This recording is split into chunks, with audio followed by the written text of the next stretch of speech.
ఉద్యోగం చేస్తున్నారని తెలిసి కేవలం మిమ్మల్ని చూడటం కోసం, ఆ చూపులతో మిమ్మల్ని ఆరాధించడం కోసం కోట్లు ఖర్చు పెట్టి ఎంత పెద్ద ఆఫీస్ కొన్నారంటే వాసుదేవ్ గారు ఎంత గ్రేట్ అండి.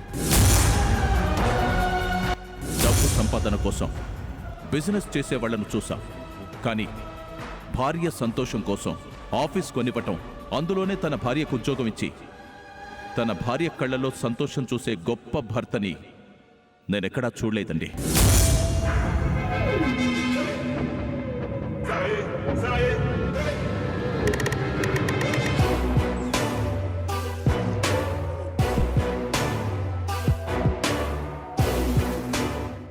సాధారణంగా ఎండి అంటే అందరికీ తెలిసిన అర్థం మేనేజింగ్ డైరెక్టర్. కానీ ఇక్కడ ఎం అంటే మీనాక్షి, డి అంటే దగ్గరైనవాడు, మీనాక్షికి దగ్గరైనవాడు. మీరు వాసుదేవ్ గారిని తప్పుగా అనుకోకండి. మిమ్మల్ని తప్పించుకోవడం కోసం ఇలాంటి ప్లాన్ చేసి మీకోసం ప్రయత్నం చేస్తున్నాడని అస్సలు అనుకోవద్దు.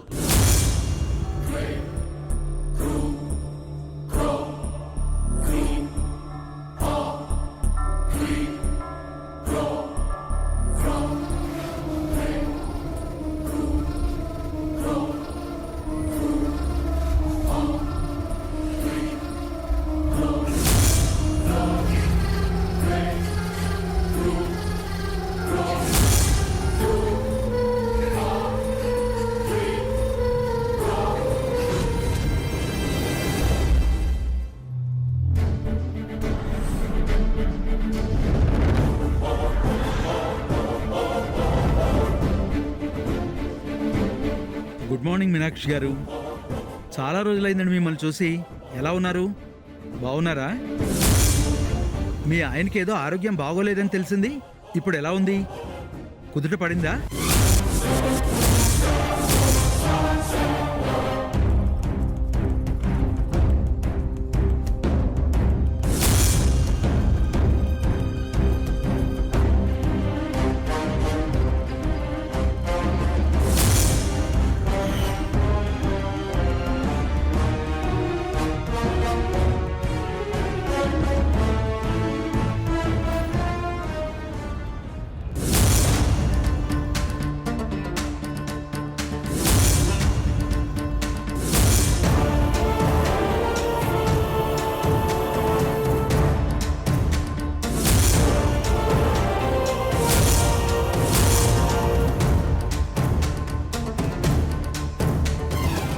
ఎండి గారు రాక చాలా రోజుల తర్వాత ఆఫీస్కి వచ్చారు.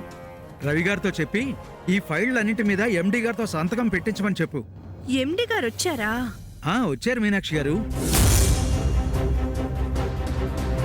చాలా రోజుల తర్వాత ఈ రోజే వచ్చారు.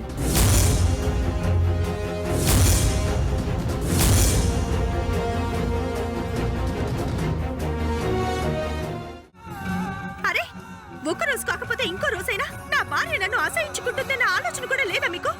ఏదో ఒక ప్లాన్ చేసి నన్ను మీ దగ్గరికి తీసుకుని వెళ్ళాలని చూస్తున్నారే, కానీ మీరు చేసేది కరెక్టా కాదా, మంచా చెడా, ఏ ఒక్క క్షణమైనా మీరు ఆలోచించరా? చివరికి మీరు నాకు ఎండీగా వచ్చి చాటు నుండి ప్రతిరోజు నన్ను గమనిస్తూ మంచివాడిలా నటిస్తూ స్టాఫ్ అందరి దగ్గర గొప్ప వ్యక్తి అన్న పేరు తెచ్చుకోవాలన్న ఆలోచన దేని గురించి? నన్ను సొంతం చేసుకోవాలని కాదా? నేను నటించలేదు మీనాక్షి. నిన్ను మోసం చేయాలన్నది నా ఉద్దేశం కాదు. మోసమే. మీరు చేసింది ఖచ్చితంగా మోసమే. నిజంగా మీకు ఆ ఉద్దేశమే లేకపోతే నేను మీ ఇంట్లో 10 రోజులు మీకు సేవలు చేశాను. నేను మీ ఇంట్లో ఉన్న అన్ని రోజులు ఒక్కసారైనా నాతో నేను మీ ఎండిని, నేను చూడడానికి ఆఫీస్ తీసుకున్నానని చెప్పొచ్చు కదా. తెలుసు, చెప్పలేరు. ఎందుకంటే అది నిజంగానే మోసం కాబట్టి. ఈ రోజు నాకు నేనుగా నిజం తెలుసుకునేసరికి ఇదిగో ఇలా తలదించుకున్నారు. ఎంతసేపు సమాజంలో మీరు ఒక మంచి భర్త, గొప్ప భర్త అని ముద్ర వేయించుకోవాలని చూస్తున్నారు. కానీ ఈ రోజు కాకపోతే రేపైనా మీరు చేసింది మోసమని సమాజానికి తెలుస్తుంది, నా పిల్లలకి తెలుస్తుంది. మీది ప్రేమ కాదు, స్వార్థంతో కూడిన మోసమని అందరికీ తెలుస్తుంది. అయినా మనసు ప్రేమ అని మాటల్లో చెప్పుకోవడం కాదు, చేతల్లో ఉండాలి. మనిషిని మనిషిలా చూడటం కాదు, ఆ మనిషి వెనుకున్న మనసు లోతుల్లో చూడాలి. తాళి, సంప్రదాయం, విలువ, సంఘం అని గొప్ప మాటలు చెప్పడం కాదు, అంత గొప్ప బుద్ధులు మీకుండాలి.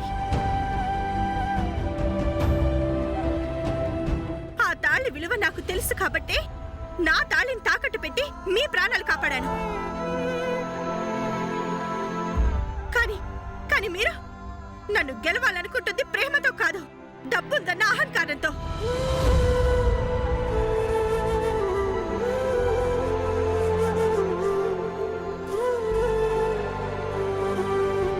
నాకంటూ ఒక ఉద్యోగం ఉంది, దాంతో నన్ను, నా పిల్లల్ని పోషించుకుంటూ సంతోషంగా ఉండాలనుకున్నాను. కానీ ఇక్కడ కూడా నాకు మనశ్శాంతి లేకుండా చేశారు. నాకు ఇలా చేసినందుకు చాలా థ్యాంక్స్ అండి, చాలా థ్యాంక్స్. ఇన్ని రోజులు నేను నా భర్త వాసుదేవ్తో మాట్లాడేటట్టు మాట్లాడాను, కానీ ఇక నుండి నన్ను మోసం చేసిన ఎండితో మాట్లాడినట్టు మాట్లాడుతున్నాను. ఇన్ని రోజులు మీ దగ్గర ఉద్యోగం చేసినందుకు శతకోటి వందనాలు.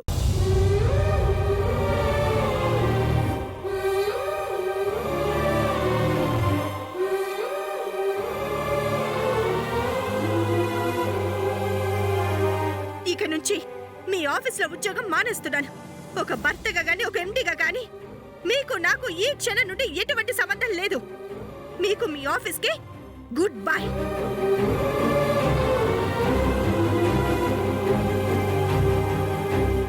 ఒక్క నిమిషం మీనాక్షి.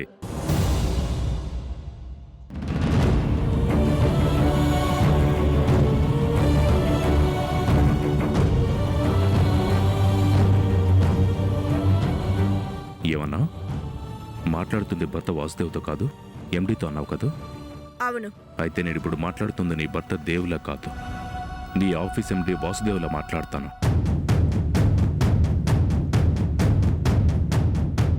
అయితే నా ఆఫీసులో నువ్వు ఉద్యోగం మానేస్తున్నావా? మానేస్తున్నాను. అది ఇక్కడ చెప్పడం కాదు, పద్ధతి ప్రకారం ఆఫీస్కి వచ్చి రిజైన్ లెటర్ ఇచ్చి అప్పుడు చెప్పు. అలాగే. మీనాక్షి ఆగు.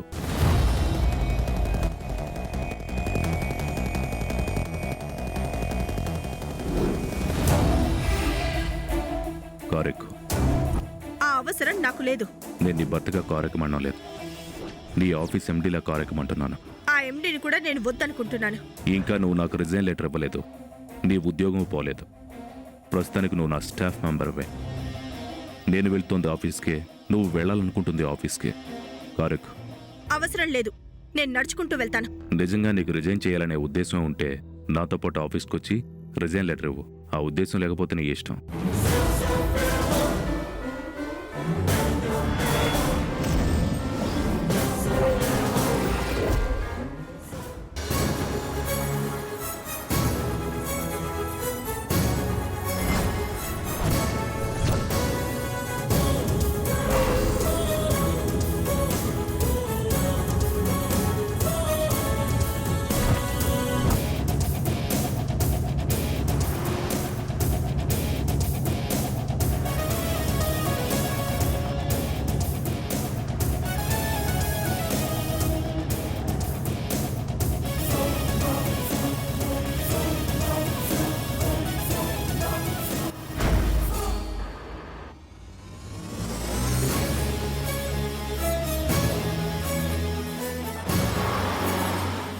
నన్ను నమ్ముకొని ఒక బుడతడు ఉన్నాడు.